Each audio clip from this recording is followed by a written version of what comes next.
Hello friends, मैं अमित शर्मा नए video के साथ आपके पास उपस्थित हूँ।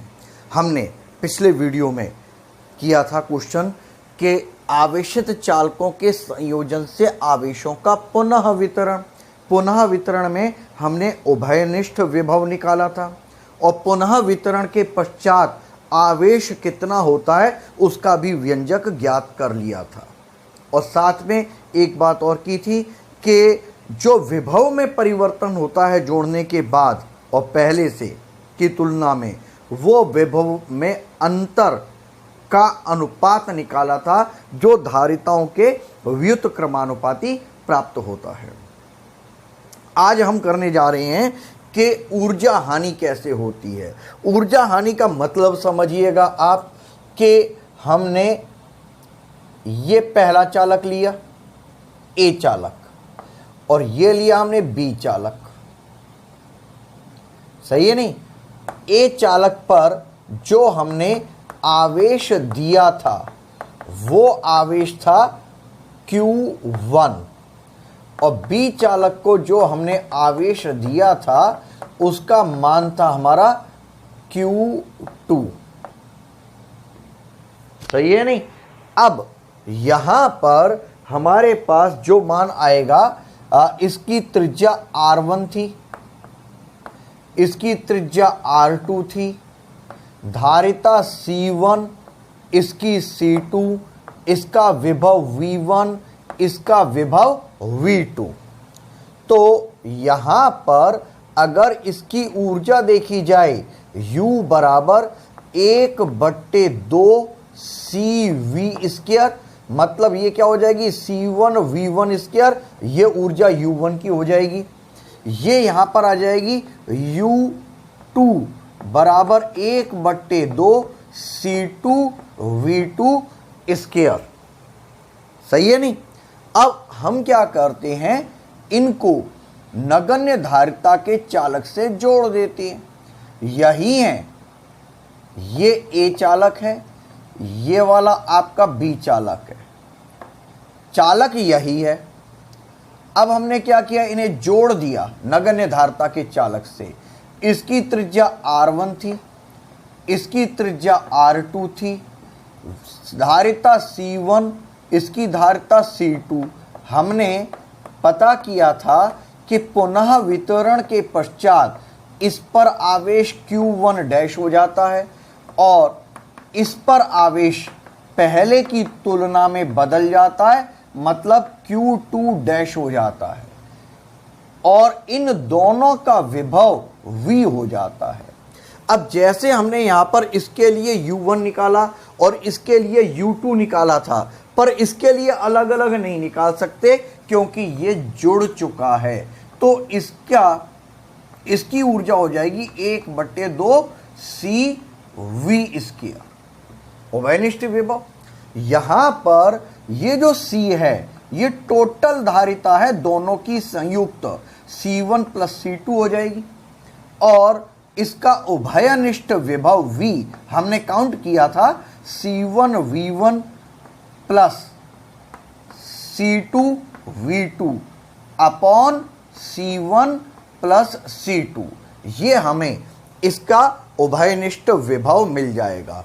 ध्यान रखना, ऊर्जा हानि 2 नंबर का बोर्ड में क्वेश्चन पूछा जाता है, सरलतम है और इम्पोर्टेंट है।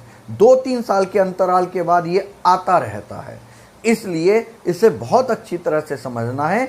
मैथमेटिकल रूप है, जहां बच्चे ज़्यादातर गलती करते हैं वो मैं आपको यहाँ पे इंडिकेट कर दूंगा, आपको ध्यान रखना होगा। ये हमने जोड़ने से पूर्व है और ये जोड़ने के पश्चात है। जब इसे नगण्य धारिता के चालक से जोड़ते हैं, चालकों को नगण्य धारिता के चालक से जोड़ने पर चालक के स्वयं के प्रतिरोध के कारण आवेश वितरण के समय कुछ ऊर्जा ऊष्मा के रूप में वातावरण में चली जाती है, जिससे ऊर्जा हानि होती है। आप लोगों को समझ में आ गया होगा कि ऊर्जा हानि किस रूप में होती है। यह सब इस चालक के कारण ही होती है। तो अब पहले निकाल लेते हैं जोड़ने से पूर्व, जोड़ने से पूर्व ऊर्जा का मान कितना होगा। तो U बराबर U1 प्लस U2 डायरेक्ट कर देते हैं क्योंकि हमने यहां पर इंडिकेट कर दिया है। तो U बराबर U1 1/2 C1 V1 square plus 1/2 C2 V2 square. ये हमारा पहला समीकरण हो गया, सही है नहीं। अब जोड़ने के पश्चात, जोड़ने के पश्चात ऊर्जा का मान U बराबर 1/2 CV स्क्वायर, 1/2 CV स्क्वायर। मान हम यहां पर रख चुके हैं, ये हमने चित्र में ही इंडिकेट कर दिए हैं जिससे कि हम यहां पर आसानी से रख दें। तो U बराबर 1/2 C की जगह क्या हो जाएगा C1 plus C2, C1 plus C2। V की जगह क्या हो जाएगा, यहां पर उभयनिष्ठ विभव ये आ गया, ये उभयनिष्ठ विभव क्या हो जाएगा C1 V1 plus C2 V2 upon C1 plus C2 का होल स्क्वायर। ध्यान रखना स्टूडेंट्स, गलती बच्चों की यहीं पर होती है, बिल्कुल सिंपल है, लेकिन उसके बाद भी गलती बच्चे ज्यादातर यहां पर करती हैं। इसे सॉल्व करने में, इसे हल करने में जो गलती होती है वो क्या होती है, जरा ध्यान रखना। U बराबर 1/2 C1 प्लस C2। अगर अलग अलग किया तो कोई गलती नहीं होगी। बच्चे क्या करते हैं, जल्दबाजी में इसे डायरेक्ट करने का प्रयास करते हैं। आप पहले सही ढंग से याद करें, उसके बाद इसे खोलेंगे तो ये क्या हो जाएगा C1 प्लस C2 का होल स्क्वायर। ऊपर वाला होल स्क्वायर, नीचे वाला होल स्क्वायर। गलती यहां पर होती है, इसे हमने होल स्क्वायर से काट दिया, एक भाग कटा तो C1 प्लस C2 रह गया या नहीं। यहां पर क्या करते हैं, ये काट नहीं पाते, स्क्वायर ही बना रहता है, फिर गड़बड़ होनी शुरू हो जाती है, सही है नहीं।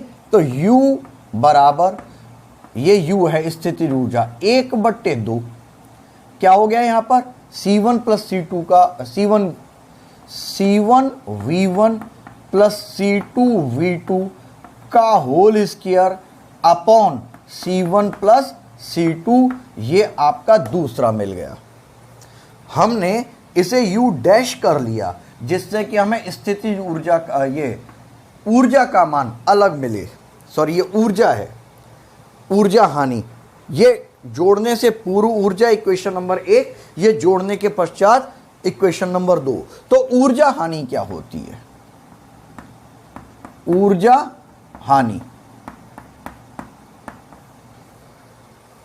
पहले कौन सी ऊर्जा है, ये अलग अलग ऊर्जा यहां पर ऊष्मा के रूप में खर्च हो जाएगी, तो यहां पर कम ऊर्जा होगी। तो ये क्या करेंगे हम, जोड़ने से पूर्व ऊर्जा माइनस जोड़ने के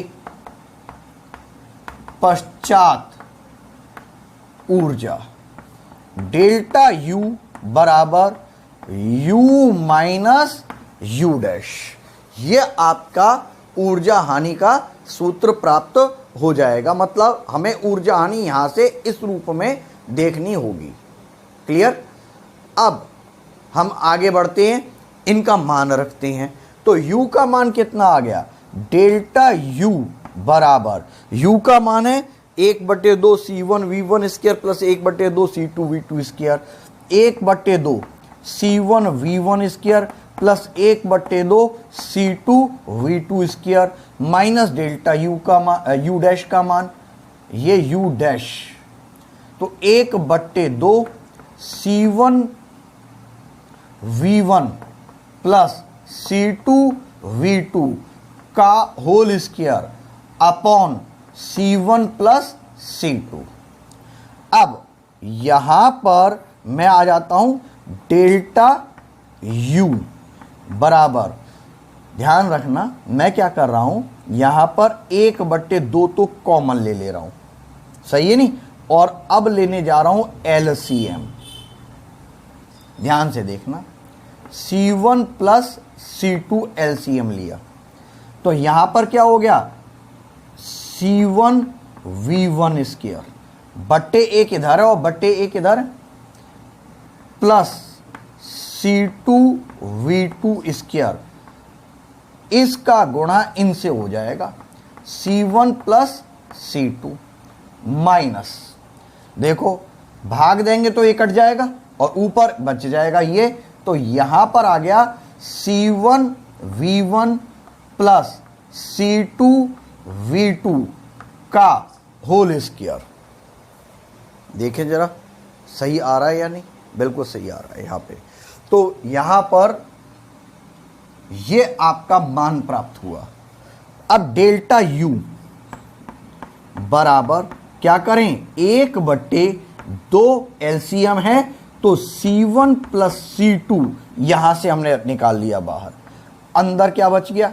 अब हम गुणा करेंगे, C1 का इससे गुणा करेंगे तो क्या हो जाएगा, C1 into C1 C1 square V1 square plus C1 का इससे गुणा किया C1 C2 V2 square, C1 का दोनों से गुणा हो गया, प्लस अब करें C2 का गुणा तो क्या हो जाएगा C1 C2 V1 स्क्वायर, अब C2 का इससे गुणा करेंगे plus C2 square V2 square, ये वाला मान आ गया। अब आगे माइनस A प्लस B का होल स्क्वायर खोला जाएगा, तो यहां पर मान आ जाएगा आपका, हम कंटिन्यूटी में रहते हैं तो बाहर चला गया, यहां पर माइनस ब्रैकेट लगाया, A प्लस B का whole square C1 square V1 square, ठीक है नहीं, plus C2 square V2 square plus 2 C1 C2 V1 V2, ये आपका मान प्राप्त हो गया, सही है। अब नेक्स्ट स्टेप के अंदर हम क्या करेंगे, इस माइनस को खोलेंगे। मैं थोड़ा सा उपयोग कर लेता हूं, बोर्ड का फायदा उठा लेता हूं।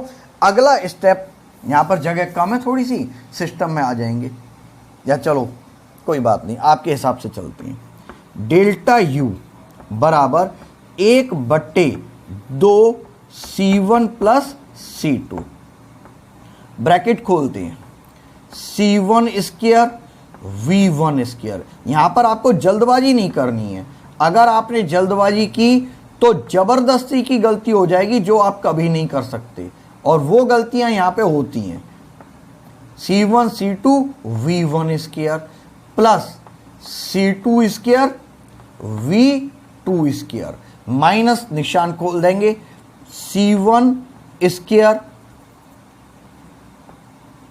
C1 स्क्वायर V1 स्क्वायर, इस माइनस के कारण minus C2 square V2 square minus 2 C1 C2 V1 और V2, ये वाला मान आपको प्राप्त हो जाता है। अब यहां पर देखेंगे C1 स्क्वायर V1 स्क्वायर से C1 square V1 square cancel हो जाता है, यहां पर C2 स्क्वायर V2 स्क्वायर से C2 स्क्वायर V2 स्क्वायर ये वाला पार्ट कैंसिल हो जाता है, ठीक है नहीं। अब यहां पर जो बचा हुआ हिस्सा है उसके अंदर से हम कॉमन ले लेते हैं। देखो ये C1 C2 है, ये C1 C2 है, ये C1 C2 है, तो यहां पर डेल्टा U बराबर 1/2 C1 प्लस C2 ये वाला मान हो गया। यहां से हमने ले लिया ये C1 और C2 कॉमन लिया, तो ब्रैकेट में क्या बच जाएगा, देखो जरा, इधर से V1 square plus V2 square, V1 square plus V2 square, minus का निशान ये हट गए, माइनस माइनस ये वाला आ गया, ये क्या बच गया, C1 C2 बाहर, 2V1 V2। अब जरा देखेंगे डेल्टा U बराबर C1 C2 upon 2 C1 plus C2, ये हो जाएगा A square plus B square minus 2AB, तो ये आपका बन गया V1 माइनस V2 का होल स्क्वायर। ये आपकी ऊर्जा हानि का सूत्र प्राप्त हो गया। न्यूमेरिकल में इसको हम डायरेक्ट उपयोग में ला सकते हैं। अब इसके दो केस बनते हैं। केस फर्स्ट, यदि V1 बराबर V2 है, मतलब दोनों चालक समान विभव पर हैं, ठीक है नहीं, तो यहां पर मान रखेंगे ऊर्जा हानि डेल्टा U बराबर कितना हो जाएगा, V1 बराबर V2 रखते ही यहां पर मान क्या आ जाएगा, 0, ठीक है नहीं। मतलब यदि दोनों चालक समान विभव पर हैं तो ऊर्जा हानि 0 होती है। क्यों होती है, क्योंकि आवेशों का पुनः वितरण ही नहीं होता। क्यों नहीं होता है, क्योंकि आवेश को गति करने के लिए विभव में अंतर होना चाहिए। यदि विभवांतर नहीं होगा तो आवेश भी मूव नहीं करेंगे, उनका वितरण नहीं होगा। अब आ जाते हैं दूसरा केस, केस सेकंड, यदि V1 ग्रेटर देन V2 या V2 ग्रेटर देन V1 है। V1 का मान ज्यादा है या V2 का मान ज्यादा है। देखो V1 का मान ज्यादा है और V2 का मान कम है, तो ये धनात्मक मान प्राप्त होगा, उसका स्क्वायर हो जाएगा। लेकिन अगर ये V2 बड़ा है और V1 छोटा है तो अंदर कैलकुलेशन से माइनस में मान प्राप्त होगा, ऋणात्मक आएगा, परंतु होल स्क्वायर के कारण क्या हो जाएगा, ये धनात्मक हो जाएगा। तो कोई भी कैलकुलेशन हो, यहां पर डेल्टा U का मान प्राप्त होगा। मतलब डेल्टा U हमेशा 0 से बड़ा होगा। क्लियर है। अब ये 0 से बड़ा होगा, कहने का मतलब क्या हो गया, ऊर्जा हानि होगी। जब 0 से बड़ा है तो ऊर्जा हानि होगी। असमान विभव के चालकों को जोड़ने पर ऊर्जा हानि अवश्य होती है। इसका कारण पहले लिखवा चुका हूं, क्योंकि नगण्य धारता का चालक है, उसका स्वयं का कुछ प्रतिरोध होता है, जिसके कारण ऊर्जा ऊष्मा के रूप में वातावरण में विलीन हो जाती है और यही ऊर्जा हानि का मुख्य कारण होता है। तो उम्मीद करता हूं ये वाला क्वेश्चन आपको समझ में आ गया होगा। हमारा नेक्स्ट क्वेश्चन है, सिद्ध कीजिए कि संधारित्र को आवेशित करने पर बैटरी द्वारा किए गए कार्य का आधा भाग ऊष्मा के रूप में क्षय हो जाता है। आधा भाग क्षय होता है। जरा देखेंगे आप, संधारित्र को, यहां पर आंसर शुरू होता है, संधारित्र को आवेशित करने में कार्य कितना होगा? W बराबर Q इंटू V। सही है नहीं? जितना कार्य किया जाता है, सही नहीं? अब संधारित्र के अंदर संचित ऊर्जा हमने निकाला हुआ है, सूत्र क्या है? संधारित्र में संचित ऊर्जा कितनी होती है? U बराबर 1/2 CV², और इसका मान क्या होता है? 1/2 Q इंटू V। यह सूत्र होता है। हमने संधारित्र को आवेशित करने में कार्य इतना किया था, संधारित्र में संचित ऊर्जा का मान इतना है, अतः व्यय ऊर्जा कितनी हो जाएगी? व्यय ऊर्जा, जितना काम किया गया उसमें से संचित ऊर्जा को घटा दें तो हमें व्यय ऊर्जा मिल जाएगी 1/2 QV। ठीक है नहीं? अतः स्पष्ट होता है क्या है? संधारित्र को आवेशित करने में कार्य कौन कर रहा है? बैटरी। भाई संधारित्र को बैटरी से जोड़ेंगे और बैटरी के द्वारा कार्य किया जाएगा, तो संधारित्र को बैटरी से, यहां पर और ज्यादा सही कर लेते हैं, को बैटरी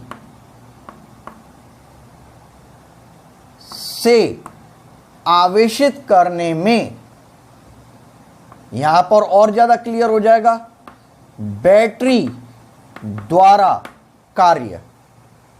सही है नहीं?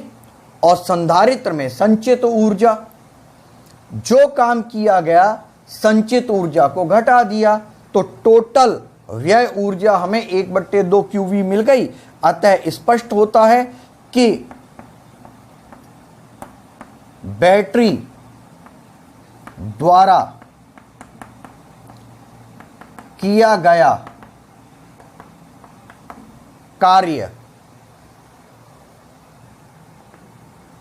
का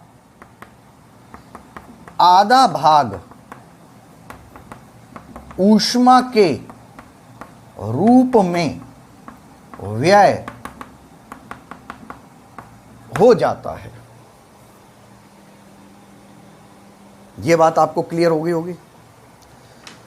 इस क्वेश्चन के साथ थ्योरी के रूप में हमारा ये वाला पूरा चैप्टर कंप्लीट हो जाता है। अब मैं नेक्स्ट वीडियो से इस चैप्टर से संबंधित न्यूमेरिकल शुरू करूंगा। एक बात आपको ध्यान रखनी है, कल मैं श्रेणी और समानांतर क्रम के न्यूमेरिकल से ही शुरुआत करूंगा।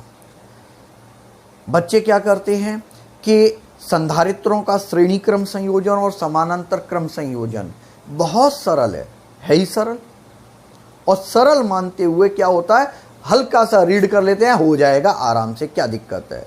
परंतु हमारे सारे न्यूमेरिकल उसी थ्योरी पर डिपेंड हैं, इसलिए आप श्रेणी संधारित्रों का श्रेणी क्रम संयोजन और समानांतर क्रम संयोजन वाला वीडियो सही ढंग से एक बार ध्यान से देख लीजिएगा और उसे याद कर लेना, क्योंकि अब मैं उसको अप्लाई करवाऊंगा, और अप्लाई करने में समझ में तभी आएगा जब वो आपके दिमाग में होगा। तो प्लीज़ आप सही ढंग से इन्हें याद कीजिएगा। धन्यवाद।